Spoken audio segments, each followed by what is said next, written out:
Vice Principal UnOfficed is brought to you with support from our sponsors.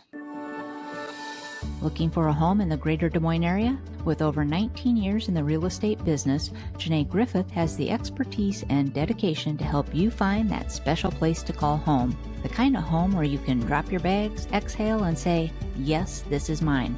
Whether you're buying or selling, 𝗗𝗍 is making it the home for you. Visit Janae, that's JANAE, at 𝗗𝗍.com to get started. Looking for custom team gear or standout promo apparel? 𝗲𝗍 is your one-stop shop for high-quality, high-impact prints. Based in Ankeny, Iowa, 𝗲𝗍 provides dependable in-house service from screen printing to DTF transfers to heat press work, all done with a passion for precision.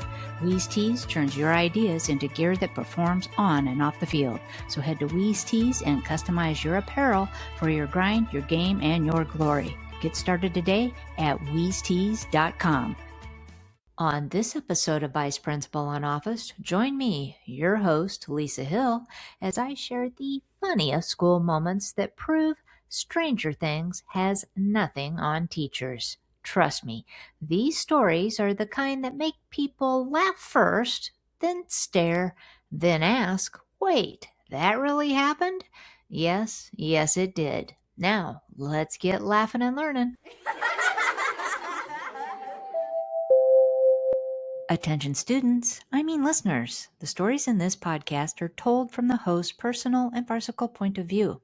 All names and identifiers have been omitted or altered to protect identities. Now, get to class and enjoy the show.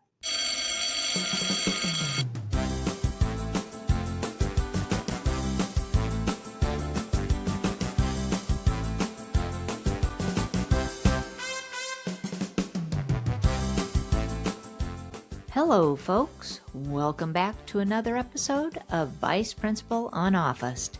I hope February is treating you well. And honestly, wherever life finds you right now, we probably all deserve a little Valentine's Day chocolate. And if you work in a school, well, you've earned the whole box. Because while shows like Stranger Things have monsters, alternate dimensions, and unexplained chaos, K-12 educators have something even wilder. We just go to work. As you probably know from listening to this podcast, this is my 39th year in public education. I've almost retired 3 times now, and somehow I keep coming back. And now I think it's because working in schools is like watching the best TV show ever made. One episode hooks you, and suddenly you're binge watching because you just can't look away to the things that are so unbelievable, you almost need proof that they really happened. So today, I'm sharing some of the funniest, most unbelievable school moments. The kind of stories that make people laugh, then stare, and then finally ask, wait, that actually happened? Yes, it did. All of it. And with that, let's jump into our first strange teacher story.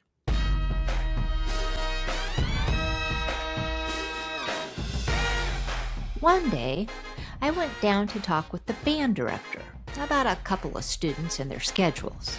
His office door was closed, but I could hear a man's voice coming from inside. So I looked through a little window in the door and then eased the door open. And there sat the band director, leaned all the way back in his chair, head tipped toward the ceiling, eyes closed, feet propped up on a couple of boxes, completely asleep. And filling the office was Rush Limbaugh's voice, going full speed on whatever political argument that was making people mad that week, while the band director caught what looked like a very comfortable nap.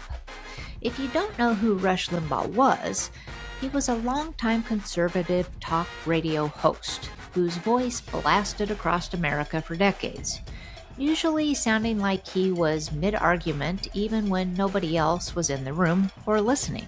Anyway, I just stood there for a second thinking, is this really happening? Yes, it was. I wasn't really sure what to say, and not wanting to interrupt that really good nap, I started backing quietly out of the office. But my motion must have startled the band director awake, because he suddenly jolted upright, clearly realizing someone had come in, and hurried to turn off the radio. A little flustered, he straightened himself up and explained he hadn't been sleeping. Nope. He was visualizing his marching band show. Visualizing. Now, as a former band director myself, I can tell you that was a rehearsal strategy I'd never heard before. Apparently, preparation now involved leaning back, closing your eyes, and letting talk radio guide the creative process. And before I even made it out of the band room, the radio volume shot right back up, and Rush Limbaugh's voice came booming through the room again, fired up about whatever issue everyone in America was arguing about that day, which by now probably mattered as much as the socks we all chose to wear that morning. Which leads me to another reason I say Stranger Things has nothing on schools. Cue music.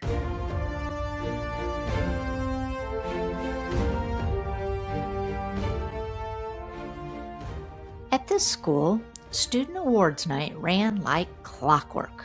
Families packed the auditorium, grandparents showed up camera ready, and students lined up waiting for their big moment on stage. And every year, the same counselor read the student names.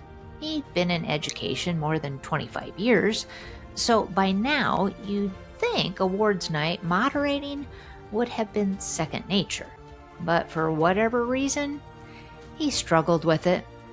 And this particular night, he blew it bigger than usual. The counselor stepped up to the microphone, smiled, and began calling students forward. Paige Turner, please come to the office. Some audience members chuckled a little, partly because in school language, being called to the office is never good news, and partly because we were at awards night, celebrating students. So most people assumed our dear counselor had a quick slip of the tongue. But most people were wrong, because the counselor then read the next student name, Ella Mentry. Please come to the office. Now more people laughed, but the counselor, totally oblivious to his word snafu, kept going. Student after student. Chris P. Bacon, please come to the office. Jean Poole, please come to the office. Bud Weiser, please come to the office. And by the middle of the ceremony, the counselor finally tries to correct his word faux pas, but can't quite recover. Snorts, coughs, blurts of laughter continued from the audience. By the last student, the whole audience was in full-blown laughter because it sounded like we were publicly sending honor roll students straight to detention in front of their families. And every kid walking up on stage and accepting their award probably wondered, wait, what? What did I do? Best awards night ever. It was. It really was.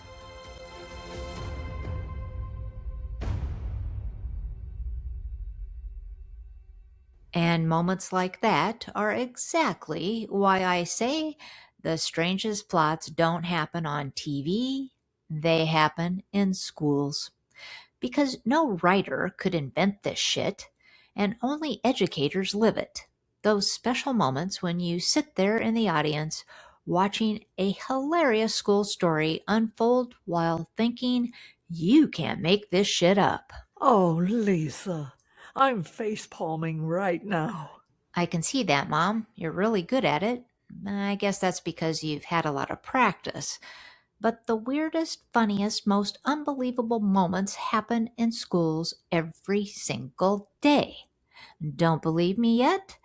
Here's another story that reminds me why schools don't need special effects or script writers.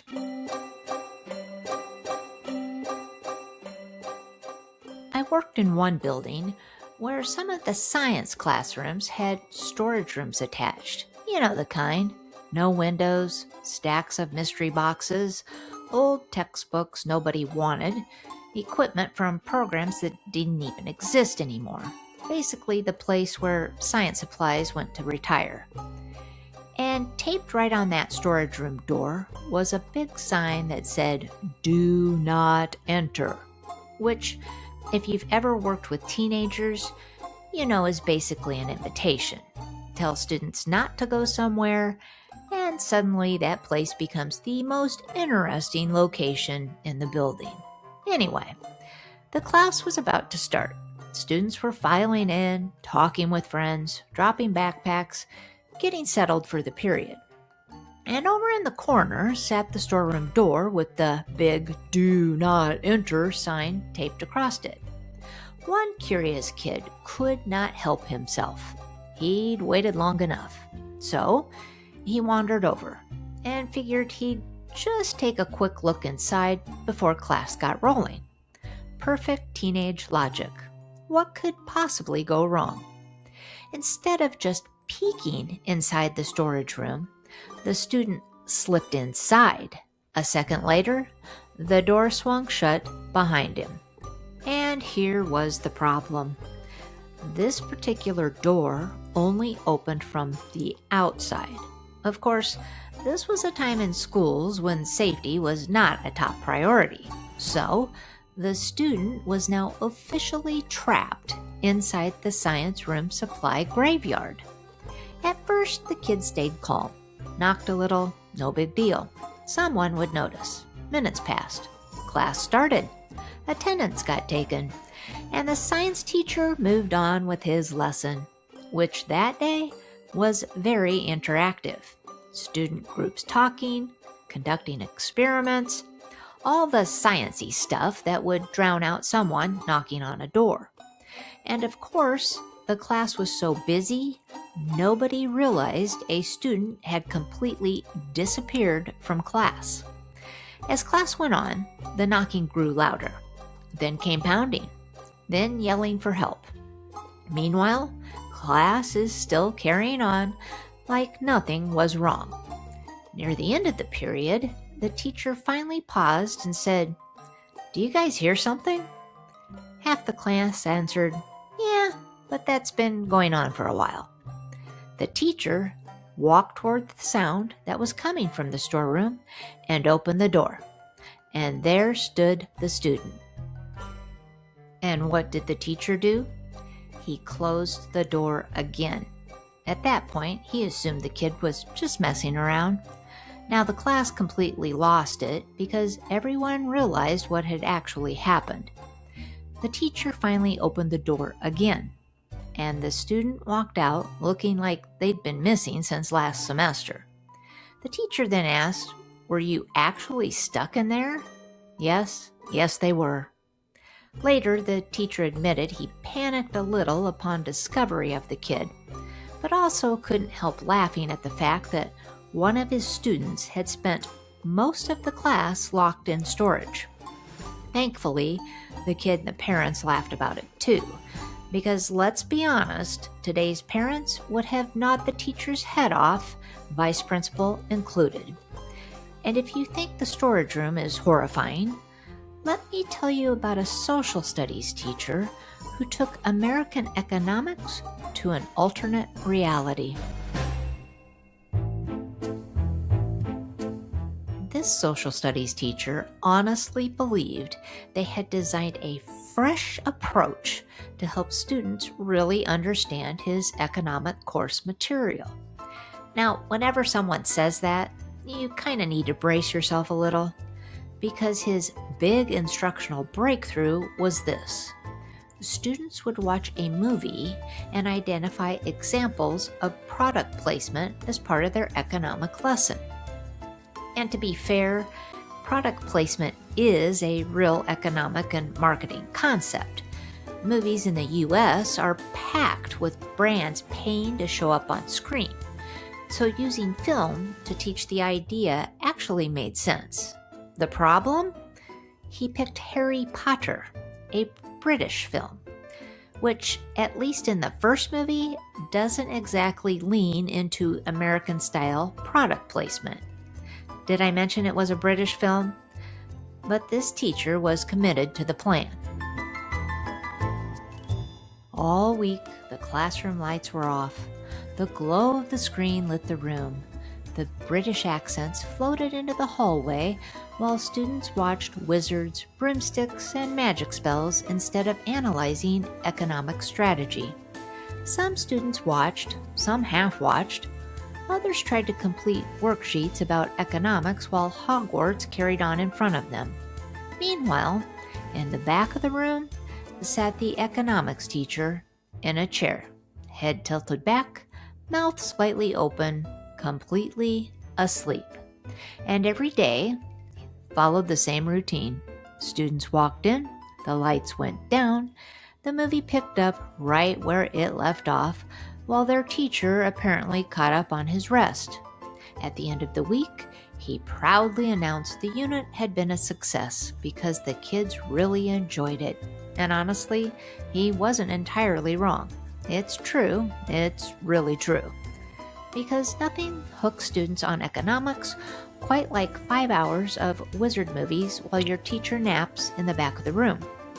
Just more proof that Stranger Things has nothing on teachers. Of course, not every strange school moment turns into a full-blown crisis or headline story. Sometimes it's just the little everyday moments that make you stop and think, how is this my job? To which you then share with family and friends later, and they just stare at you like you're making it up. These are the strange things that don't deserve a whole episode, but absolutely deserve to be told. So here are a few rapid-fire moments from school life. Little reminders that working in education sometimes feels like stepping into a completely different universe.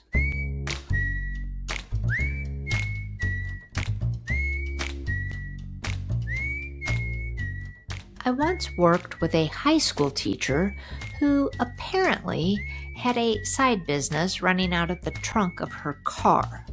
Before school, after school, and sometimes even during the day, students knew they could swing by and buy used clothes, t-shirts, dresses, whatever she happened to bring in that week, all at what kids probably thought were bargain prices. It was basically a student thrift shop operating out of the staff parking lot. Unfortunately, staff didn't exactly benefit from the deals. For one, nobody was really shopping in the same size range, and for another, most teachers weren't exactly planning their wardrobe around whatever showed up in a coworker's trunk. But selling clothes wasn't even the strangest part. This same teacher had a habit of sharing way too much personal information with students. And when I say way too much, I mean the kind of stuff that absolutely did not belong in a classroom, including detailed drawings on the board explaining what their breast augmentation surgery results would look like. Yes, she did. She really did. Meanwhile, actual instruction wasn't exactly the priority. Students were told that if an administrator walked in, everyone just needed to look busy. So as instructed, every student kept a textbook on the floor by their desk, combat ready. Now, if you're wondering how the administration found out about students being on textbook high alert, a couple of students had finally had enough and reported the teacher's antics to the office, which honestly is usually how these things end. Faculty members do dumb things. Kids laugh about it for a while, but eventually someone speaks up, because most students actually do want a real class when they show up to school. So the takeaway from this story, teach the board-approved curriculum in the subject you were hired to teach, and save the side business for after-school hours completely off school property. Just saying. And here's another discount sale gone wrong moment. I worked with another teacher who decided to make a little extra money by selling cans of pop or soda, depending on what part of the country you're from, right out of his classroom. It started small. He'd stop at the store, pick up cases of canned drinks on sale, stash them in his classroom, and sell them to students in his own classes for a small profit. Nothing huge, just enough to make a few extra dollars and keep kids happy. And at first, the refreshment service stayed pretty contained. His students knew that if they had $1 and needed a midday boost, his room was the place to go. But kids talk, and word spreads fast in a school building. Before long, the students from other classes started figuring out where they could go get a cold drink during the day. And before we knew it, kids were asking their teachers to go to the bathroom during class. And instead of heading toward the restrooms, they'd swing by this teacher's classroom for a quick caffeine stop. And somewhere along the way, the operation grew bigger than the lesson plans, because some days it felt like he spent more time cracking open cases of soda and making change than actually teaching, because nothing motivates a tired teenager in the middle of the afternoon quite like an ice-cold Coke. It does. It really does. Eventually, administration caught wind of the hallway beverage business, and the for-profit refreshment stand got shut down. And just like that, the building returned to its usual mid-afternoon energy, quieter, calmer, and just a little more tired.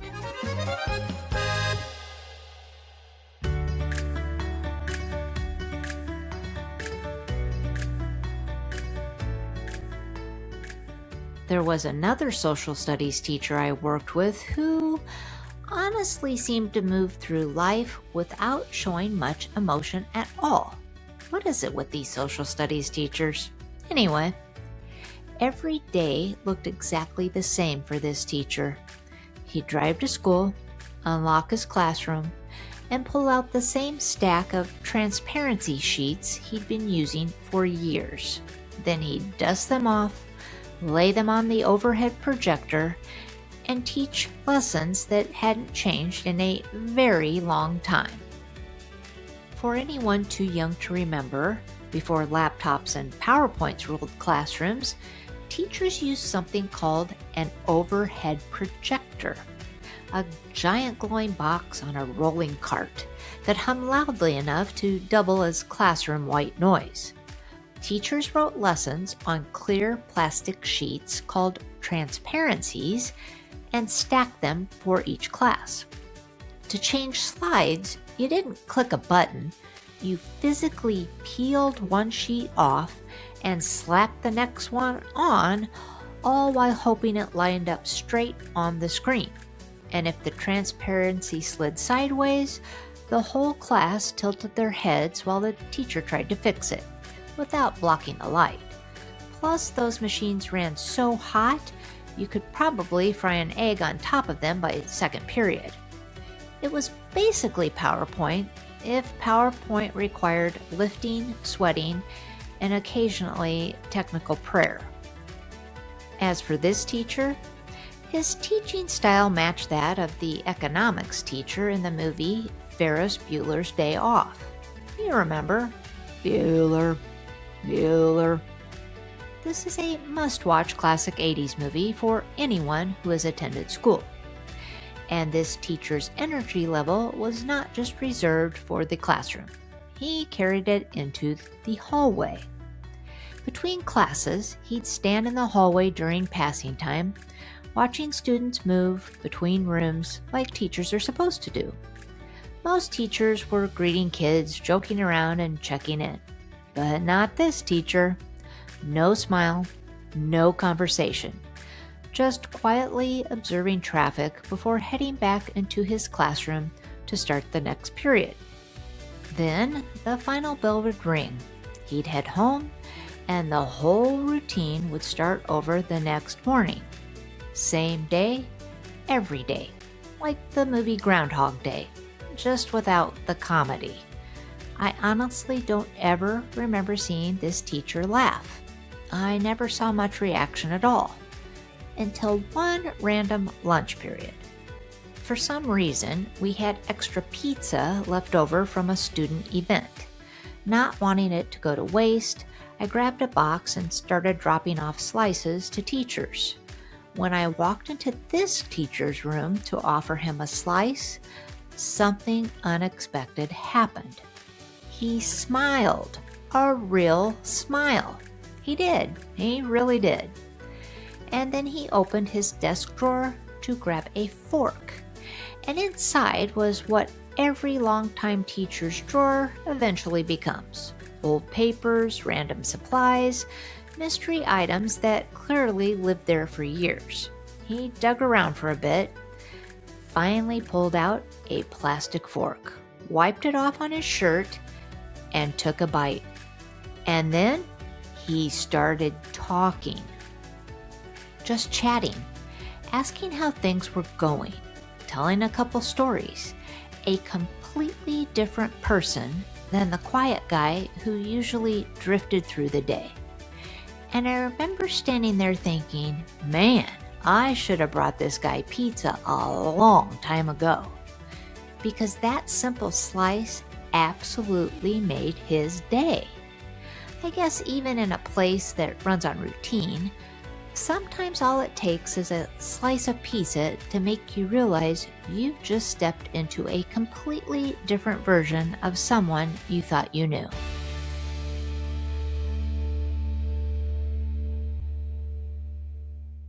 So there you have it. A few strange tales about more of the strange things I've witnessed throughout my years in education.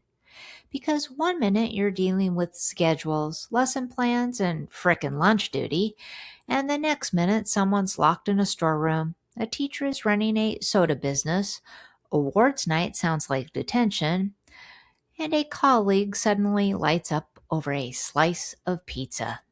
And that's really why I love telling these stories, and why I titled this episode, Stranger Things Has Nothing on Teachers.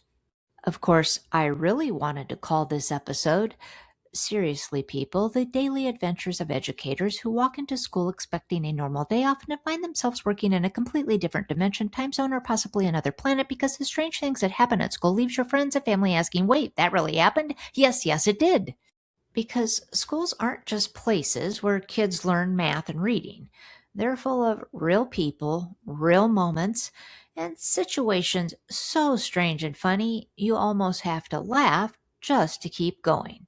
And honestly, after all these years, that unpredictability is part of what keeps most educators coming back. So whether you're a teacher, administrator, student, or someone who just survives school and enjoys hearing what really happens behind the scenes, thanks for spending some time listening to this strange episode. And remember, if you ever think life feels strange, just spend a day in a school, and you'll quickly realize stranger things are really happening there. Yes, they really are.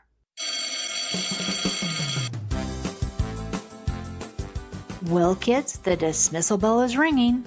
So until next time on Vice Principal UnOfficed, push in your chair, put your name on your paper, be kind to your classmates, put your phone away, and use your indoor voice. Or not. Thanks for listening.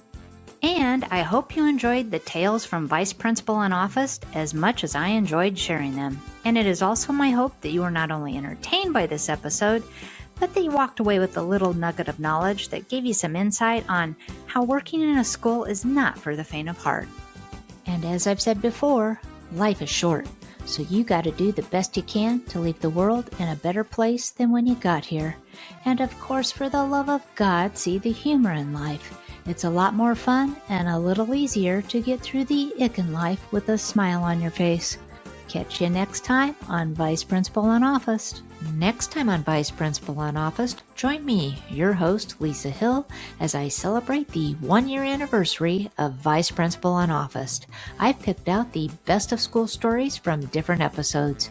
So if you love true stories from education that are funny, entertaining, and unbelievable, tune in February 24th to get laughing and learning. Hey students, listeners, thanks again for tuning in. And if you've enjoyed today's show, please leave me a review. It really helps grow the show. And don't forget to hit the follow button so you don't miss an episode. Trust me, you don't want to be late for this detention. And listeners, if you've got a school story of your own that you think would fit Vice Principal UnOfficed, I'd love to hear it. Just head to my podcast website and send me your story. And who knows, your story might even get a shout out in a future episode. Thanks so much for listening and for your support. Vice Principal UnOfficed is an independent podcast with everything you hear done by me, Lisa Hill, and supported through Buzzsprout. Any information from today's show, along with any links and resources, are available in the show's notes. So if you want to do a little homework and dive deeper into anything I've mentioned, head over to my podcast website and check it out. And a big thank you to 𝗷𝗶𝘀𝗀𝘀 with 𝗱𝗶𝘀𝘀𝘀 for the show's marvelous theme music. And of course, a huge shout out to my mother. This podcast is for the purpose of entertainment only, like the recess of your day, and not a platform for debates about public education. Though, you never know, you could learn something. And just a reminder that the stories shared in this podcast represent one lens, which is based on my personal experiences and interpretations, and also reflect my unique perspective through humor. Names, dates, and places have been changed or omitted to protect identities and should not be considered universally applicable. Until next time, keep laughing and learning.